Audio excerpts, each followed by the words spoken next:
Well, good morning, friends. Mark Holmes here, and as always, I want to thank you all for watching, commenting, subscribing, and being part of the Joe Blue Sports Report.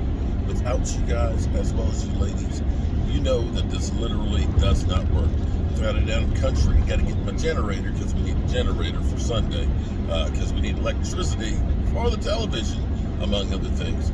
And take care of some stuff, and I'm going to get back up the road, and we'll work on getting the tickets sent out to everybody for the game. Looks like the weather is turning for us. They were originally talking a few days ago about rain. Right now it's going to be 50 degrees and sunny, so great news. And of course it is Wednesday, hump day, so it's time for NFL Teirs. So let's hear what they got to say. Wild Patriots on some sort of collision course to perhaps the top of these tiers. Both teams won this past week. Both teams get hot at the right time. There's a lot going on across the league heading into week 14. Nick, if you will, reveal your NFL tiers. Here we go. 31 team tiers this week. Texans eliminated from playoff contention, so they're eliminated from the tiers. Reveal the teams that don't really matter, but at least they matter more than the Texans, whose season's already over. I wanted to drop the Vikings even further after that abomination of a final defensive possession against the Lions, but that's as far as we could drop them. All right, now to the name tiers. Banging on the door. Let us in. These teams would be thrilled just to make the playoffs. By the way, what a disaster for the Browns and Niners to be in the thrilled just to make the playoffs tier, but that's where they're at. All right, first round exit tier. These teams, I think, can, should, will make the playoffs, but they have notes drawing dead to win a playoff game. Sorry, Buffalo. What you did Monday night was an embarrassment. Ravens and Titans injuries are too bad. And the Steelers, let me check. Hold on 1 second. Yep, Big Ben's still the quarterback. You're not winning a playoff game. Okay. Next group, dangerous game. Upside high. Now, is it high enough to win 3 straight playoff games? It is not. We got to give the Colts credit. Got to give Carson Wentz credit. I've been critical of his just because I've watched his whole career and it deserves to be critical of. He's been good this year. Chargers, Bengals, fun game this weekend. Excellent young quarterbacks, fun teams, frisky defenses. They'd be dangerous in the first round, but that's about as far as they go. Next group, fatal flaw. Can't win with that quarterback. Can't win with that coach. Can't win with that quarterback. Sorry, Stafford. I know. You're like, Matt Stafford sitting there watching TV.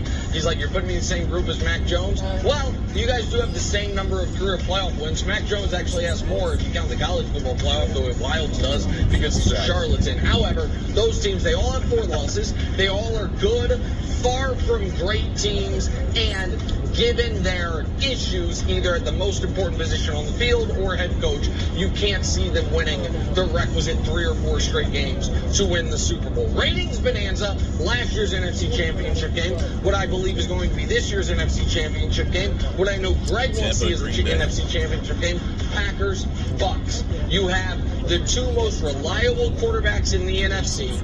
You have 2 teams that played last year, obviously, in a very odd game that came down to the final moments. I think we are getting it again. That means you're going to say, Nick, last week, the top 4 was Packers, Bucks, Chiefs, Cardinals. Are you going to have the exact same top 4?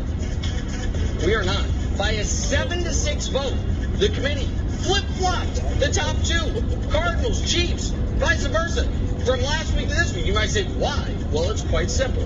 The Cardinals played a bad team in Chicago, won by 11, threw for 120 yards. Dalton threw 4 picks, gave the game away. The Chiefs, on the other hand, played a Denver team that I know because the Chiefs dominated them, we're all going to pretend is terrible, even though Denver in the last month beat Washington, who's right now in the playoffs, beat the Chargers, who's right now in the playoffs, and beat Dallas, who's right now in the playoffs, and then went to Kansas City and lost, their 12th straight time. The Chiefs, literally, it's beating a dead horse now when they play the Denver Broncos. That's a dead horse, and they beat them every time.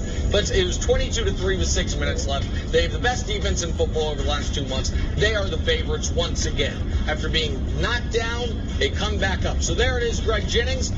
Week 14, committee tiers. Your thoughts, my friend. Did I miss the Cowboys? I think my thoughts are going to shock you actually this week. I actually know they're going to shock you. You know, I like this section of tiers. I like everything about it. The only thing that I would do, actually 2 things that I would do.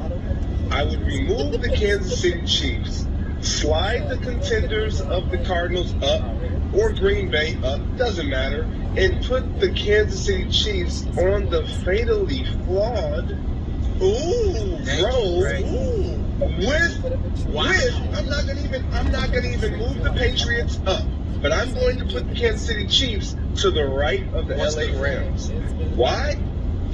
Their flaw is that they're going to have to face that Patriots team, and that Patriots team that you keep talking about, this quarterback has a better system and a coach. And regardless of how you feel about scoring points, and I'm a guy that loves to score points, it's not going to be all about that. This team understands who they are.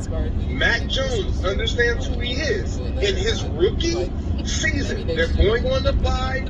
He's going to even absorb even more information, self-assess. That's what you do on a bye week. You self-assess and you come out even sharper. So this team on a 7-game winning streak, you have them fatally flawed. I don't know how you are blaming it all on the quarterback when the quarterback is not the issue.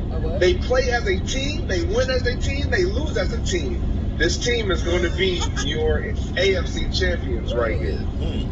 Wow! Wiles, I know you got Can I pile on fire? Oh, I'm going to pile on a little bit. Pile on Wednesday. Greg, first of all, that was your finest moment we've ever had on this show. That was perfect. Thank you, my friend. That was a great job by you.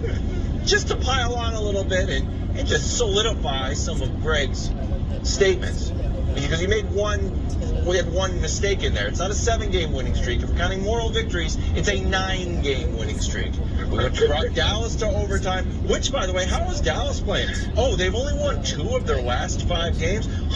Maybe I'll upgrade that from a moral victory to an actual victory. And the other moral victory against the Tampa Bay Buccaneers, the GOAT, Tom Brady, we lost that game by 33 centimeters. But Wilds, it's the offense. The offense in a blizzard, in a windy blizzard, something out of the Wizard of Oz. Blizzard? Dogs flying into the air into another dimension during the game. Oh my gosh! I could build a snowman on the field. There was the wind was going everywhere. There was just as much hot air as there is coming from the other side of the screen, except it was cold air. They only put up 14 points. 14 points. In a blizzard, how many offensive points did the Kansas City Chiefs put up against the Broncos? You got to take the pick 6 out. The answer is 16 points. Was it blizzarding? Was it a blizzard at Arrowhead? No, it was just a fine day. Well, how is Patrick Mahomes doing? Well, not only in the past 2 weeks does Mac Jones have more touchdowns than Patrick Mahomes. In the past 2 weeks, Teddy Bridgewater has thrown more touchdowns to Chiefs than Patrick Mahomes has. That is a fact. It is Teddy Bridgewater, 1 touchdown last week. Patrick Mahomes, 0 to the Chiefs. So look, don't do Teddy like we talked about ratings bonanza. It's true. He's a good Chiefs. He's playing better Chiefs quarterback than Mahomes is right now. I agree with Greg. I'd like to move the Patriots up a few notches, please. So I just want to because you want the Patriots moved up, even though they have the same number of losses as the Cowboys, the same number of losses as the Rams, and they lost to the Cowboys head-to-head. The Cowboys team the same number of losses. The Patriots just had a late bye, so they have 1 more win. Now, maybe you think the Cowboys and Rams are going to lose this week. Maybe the Rams will play the Cardinals. Maybe they will. But you are over the moon excited about the Patriots win Monday. You literally said we will talk about it in 40 years, where they scored 14 points, 1 with defense. And yet, the Chiefs are not allowed to win that way. They're not allowed to hold their opponent to fewer points than the Patriots did. Have their defense score a touchdown. Have their quarterback actually, you're right, he didn't throw a touchdown. He did run for a touchdown. He also threw the ball more than 3 times. It's just interesting the different ways we're judging different teams. Quick insert. They're not allowed to win that way when we talk about Patrick Mahomes being one of the best quarterbacks to play this game. And their offense to be one of the most electric offenses playing in the game. Okay. So, no, they're not. So when you guys, I'm just curious, Greg, I wasn't there. Greg, I wasn't there, so maybe you can help me out. You have some familiarity with one of the greatest quarterbacks to ever play. His name's Aaron Rodgers. You also play with Favre. But let's talk about Rodgers. The year you guys won the Super Bowl, every game you guys won was offense, offense, offense. There was no defensive games like, the NFC Championship game against Caleb Haney where the defense crushed him. Like, there was never a defensive game with Rodgers that helped you guys win Super Bowls. That never happened? Because I think it happened, Greg. I think sometimes even some of the great quarterbacks win with good defense. I do think that happened. Charles Wood's in defensive player, buddy. I wasn't there. You were there, but I saw it. I saw it. Tell me I'm wrong. I'm not wrong. Okay. Thank you. All right, they kind of lost it there. So, interesting. They didn't mention where the Cowboys are in the tiers of the Fatal Flaw or the Final Four or whatever. So I guess the Cowboys are just being overlooked, or they just don't know where to put the Cowboys. This whole thing of revisionist history. Oh, well, we went to overtime, so, and the Cowboys have won 2 of the last 5, so we're going to say that's a victory. That's some craziness. You lost. The Cowboys were the last team to beat New England. Flat out. Don't try and take that away. So we'll see what we have come Sunday. The Cowboys get a win against Washington. All of a sudden you have to say, okay, they're heating up. They're getting healthy, and they're getting ready to go on a run. And mind you, the Dallas Cowboys with Dak Prescott going against the Washington football team are 7-1. 7-1. Hopefully going to be 8-1 come Sunday. I'm Mark Holmes, and I will see you later.